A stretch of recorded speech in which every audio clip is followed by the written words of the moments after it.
It was still snowing. Pure white mist shrouded the entire street, and the snowflakes on the trees prevented the sprouts from budding, leaving the branches bare.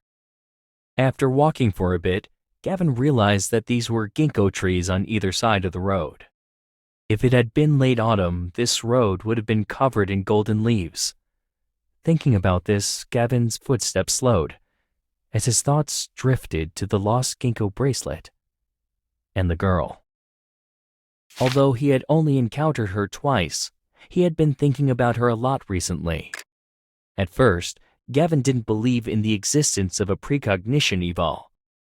But when the girl took his hand, he felt a strange and mysterious force flow through him. The subtle tingling and the girl's dazed expression convinced him that what she said was true. She saw his future. Gavin didn't know what she saw, but he subconsciously let go of her hand. Shock, unwillingness, doubt. All these emotions surged within him.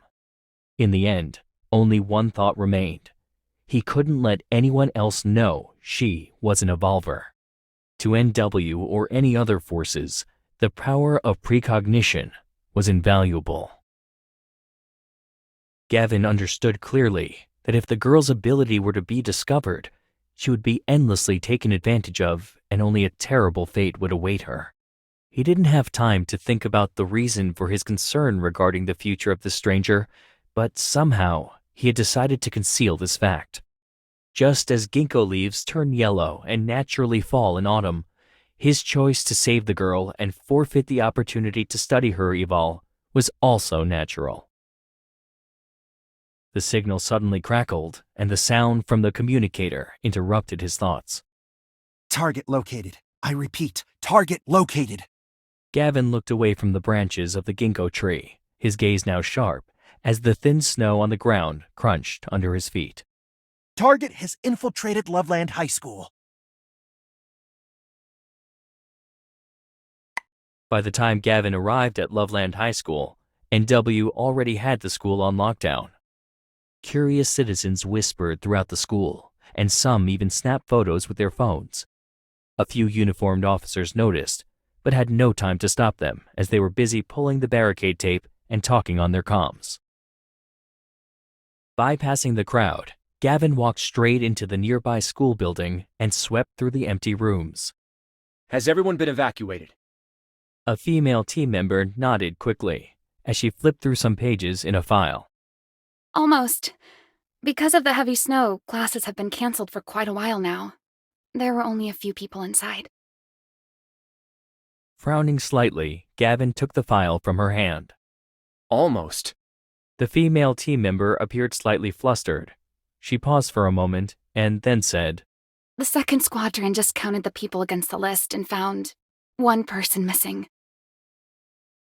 It's the hostage. Gavin was very familiar with this situation. It's obvious why he came here. So now we... Keep the school on lockdown. The 2nd Squadron remains in position. The others will work in pairs to find the hostage. Gavin assigned the tasks, then passed the file to the person next to him. Looking at the bustling crowd, he paused, then added, Keep me updated. Inform me immediately once he's found. According to the information, the target was a power-type evolver, who could exert extremely strong force in a short amount of time. Generally speaking, NW's presence was not required for evil criminals of this type, but this was a special case. The weapon carried by this evolver required special attention. In addition to black market firearms, he also had gas bombs, which was probably an important reason he chose the school as his location. After all, nothing concerned NW more than the safety of civilians. Gavin led the way, while a shorter male team member followed along beside him. They went straight through the largest school building and on into a second building. I didn't realize there was another building here. The man looked around for a while, then, as if remembering something, gazed at Gavin curiously. Captain Gavin, I seem to remember you graduated from Loveland High School. I joined NW after only 1 year of school. Gavin replied blandly, then climbed the steps in front of the building gate and pointed to the small garden not far away, just as the rest of the team caught up with them. You take care of the periphery.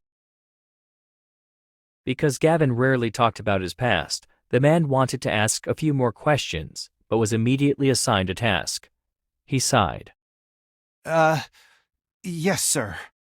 Compared to the previous school building, the one in front of them looked a lot smaller.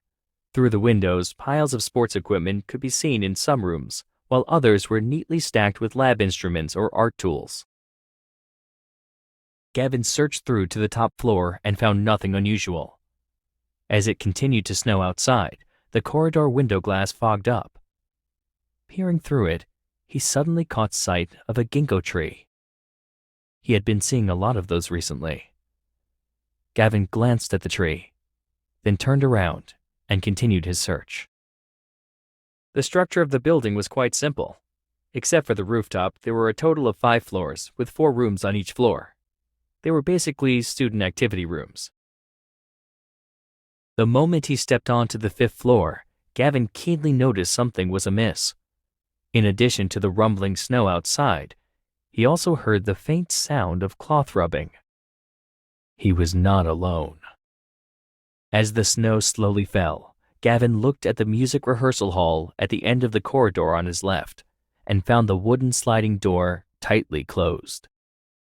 He glanced outside the window, turned, and walked to the rooftop. A pistol, a dagger, 2 gas bombs, a gas mask? Probably not. It's a power-type eval. Gavin went through the information he just learned, took out his communicator, and pushed open the door to the roof. Found it. East Activity Building, the music rehearsal hall on the 5th floor. After sharing the position concisely, he threw the communicator aside and carefully checked his sidearm. It was very windy on the rooftop. The white snowflakes on his black military uniform were soon scattered by the wind. Gavin stood on the edge of the rooftop and took off his right black glove. In the icy wind and snow, he looked like a lonely wolf as the ruthlessness in his eyes froze. He jumped off the rooftop, and the sound of breaking glass could be heard throughout the building, piercing the silence of Loveland High School.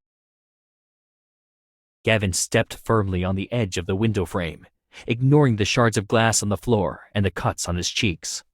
He looked at the 2 people in the corner of the rehearsal hall and walked straight towards them. 10 minutes later, the sliding door at the entrance to the music rehearsal hall on the 5th floor was opened. The short team member who was previously with Gavin led the team. Looking a little nervous, he held his gun and appeared relieved when he realized there was no anomalous gas in the air. But upon taking in the sight before him, he immediately let out a gasp. The frosted shards of glass on the ground glowed with cold light, as snow and blood mixed together and became indistinguishable. The trail of blood and glass extended from the window to the corner of the room, where the hostage they had been searching for was cowering and murmuring something unconsciously. Beside him, the target of the operation was pinned to the ground, his face slammed to the floor with his broken glasses hanging off his nose. He appeared to be in so much pain that the sight of him was enough to give anyone a shock. Gavin had his back to the door as he held the man down. No one could see his expression, but they could see his torn coat, the blood dripping down his fingers, and his messy brown hair. Did he overpower that man all by himself? It was never easy to subdue power-type evolvers, and this target even carried all kinds of weapons. For safety reasons, NW sent 4 teams for this mission. It was inconceivable that Gavin could handle it alone. The short team member swallowed nervously.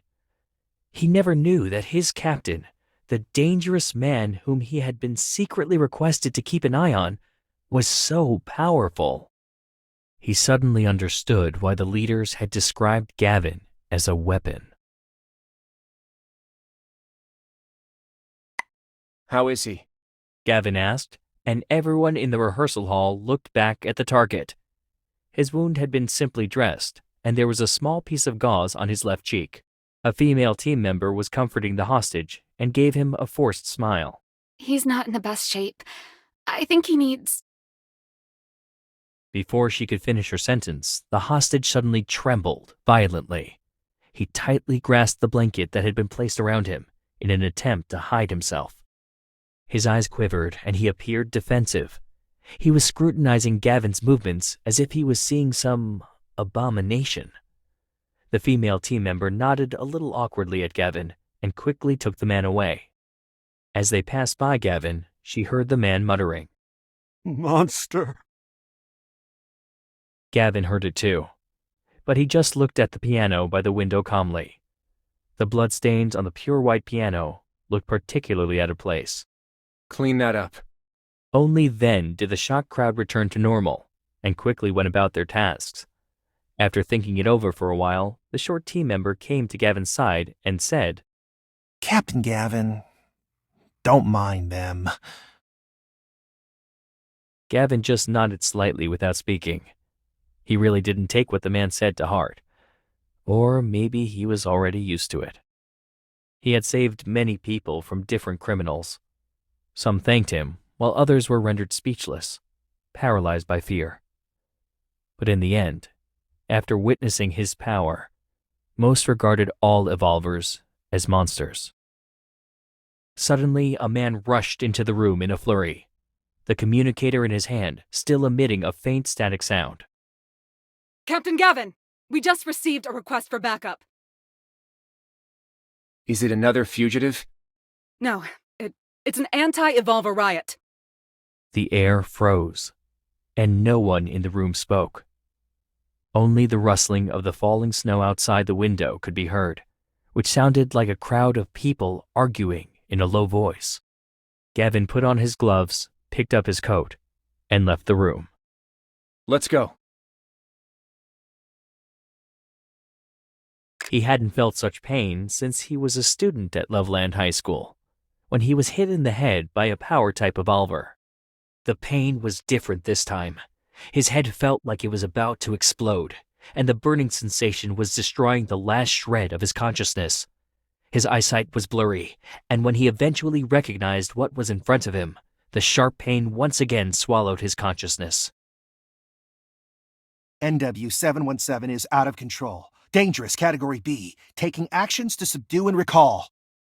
He vaguely heard a cold voice, along with that of a sobbing girl. She was calling Gavin's name over and over again.